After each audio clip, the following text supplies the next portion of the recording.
The three bandhas. 35. The yogic student should now practice the three bandhas.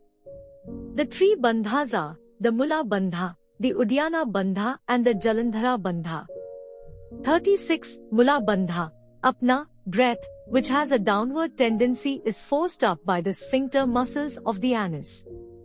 Mula Bandha is the name of this process. 37. When Apna is raised up and reaches the sphere of Agni, fire, then the flame of Agni grows long, being blown about by Vayu. 38. Then, in a heated state, Agni and Apna commingle with the prana. This Agni is very fiery. Through this there arises in the body the fire that rouses the sleeping Kundalini through its heat. 39. Then this Kundalini makes a hissing noise. It becomes erect like a serpent beaten with a stick and enters the whole of Brahmanadi or the Sushumna. Therefore, the yogins should practice daily Mula Bandha often. 40. The Uddiyana Bandha. At the end of the Kumbhaka and at the beginning of expiration, Uddiyana Bandha should be performed. Because prana uddiyate, or the prana goes up the Sushumna in this Bandha, the yogins call it Uddiyana. 41. Sit in the Vajrasana. Hold firmly the two toes by the two hands. Then press at the Kanda and at the places near the two ankles. Then gradually abhere the Tana or the thread or the Nadi which is on the western side first to Udara or the upper part of the abdomen above the navel, then to the heart and then to the neck. When the prana reaches the Sandhi or the junction of the navel, slowly it removes the impurities and diseases in the navel. For this reason, this should be practiced frequently. 42. The Jalandhara Bandha. This should be practiced at the end of Puraka, after inhalation. This is of the form of contraction of the neck and is an impediment to the passage of Vayu, upwards. 43. The prana goes through Brahmanadi on the western Tana in the middle, when the neck is contracted at once by bending downwards so that the chin may touch the breast. Assuming the posture as mentioned before, the yogi should stir up Saraswati and control prana. How many times Kumbhaka should be practiced?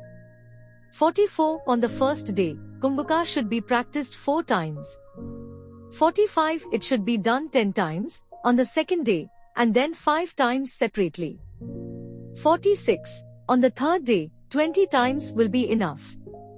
Afterwards Kumbhaka should be practiced with the 3 bandhas and with an increase of 5 times each day. The obstacles to the practice of yoga and how to overcome them. 47. 7 are the causes of the diseases in the body. Sleeping during the daytime is the first, late vigils overnight is the second, excess of sexual intercourse the third, moving amidst crowds the fourth. The 5th cause is the effect of unwholesome food. The 6th is the checking of the discharge of urine and feces. The 7th is the laborious mental operation with prana. 48. When attacked by such diseases, the yogi who is afraid of them says, "My diseases have arisen from my practices of yoga." Then he will discontinue this practice. 49. The second obstacle to yoga is the doubt as to the efficacy of yoga practice. 50. Third obstacle is carelessness or a state of confusion. 51. The fourth is indifference or laziness. 52. Sleep constitutes the 5th obstacle to yoga practice.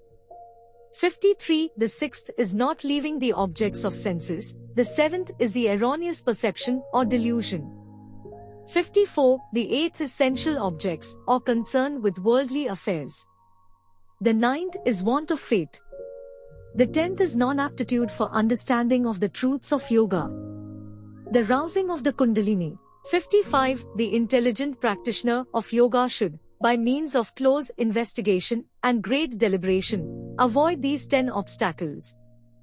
56. With the mind firmly fixed on the truth, the practice of pranayama should be performed daily.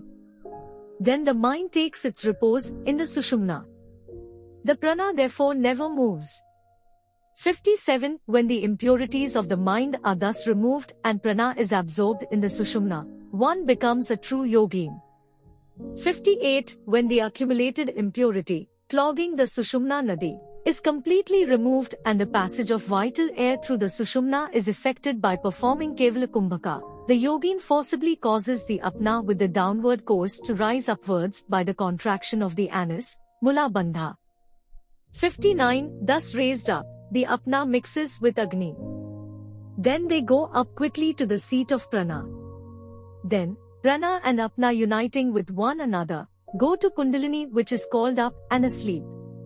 60. Heated by Agni and stirred up by Vayu, Kundalini stretches its body in the interior of the mouth of the Sushumna. The Kundalini reaches the Sahasrara by piercing through the 3 knots. 61. The Kundalini pierces through the Brahmagranthi formed of Rajas. It flashes at once like lightning at the mouth of Sushumna. 62. Then Kundalini goes up at once through Vishnugranthi to the heart. Then it goes up through the Rudragranthi and above it to the middle of the eyebrows. 63. Having pierced this place, the Kundalini goes up to the mandala, sphere, of the moon. It dries up the moisture produced by the moon in the Anahata Chakra, which has 16 petals. 64. Through the speed of prana, when the blood is agitated, it becomes bile from its contact with the sun. Then it goes to the sphere of the moon. Here it becomes of the nature of pure phlegm. 65. When it flows there, how does the blood which is very cold become hot? 66. Since at the same time the intense white form of moon is rapidly heated, the agitated Kundalini moves upwards and the shower of nectar flows more copiously. 67. As a result of swallowing this, the chitta of the yogin is kept away from all sensual pleasures. The yogin is exclusively absorbed in the Atma, partaking of the sacrificial offering called nectar.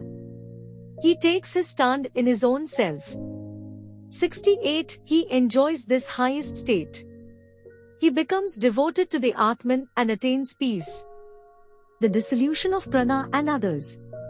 69. The Kundalini then goes to the seat of the Sahasrara. It gives up the 8 forms of the Prakriti: earth, water, fire, air, ether, mind, intellect, and egoism. 70. After clasping the I, the mind, the prana and the others in her embrace, the Kundalini goes to Siva and, clasping Siva as well, dissolves herself in the Sahasrara. 71. Thus Rajashukla, or the seminal fluid which rises up, goes to Siva along with Marut or the Vayu. Prana and Apna, which are always produced, become equal. 72. Prana flows in all things, big and small, describable or indescribable, as fire in gold. The breath also dissolves itself. 73. Born together of the same quality, the prana and the apna also dissolve themselves in the presence of Siva in the Sahasrara. Having reached an equipoise condition, they no longer go up or down. 74.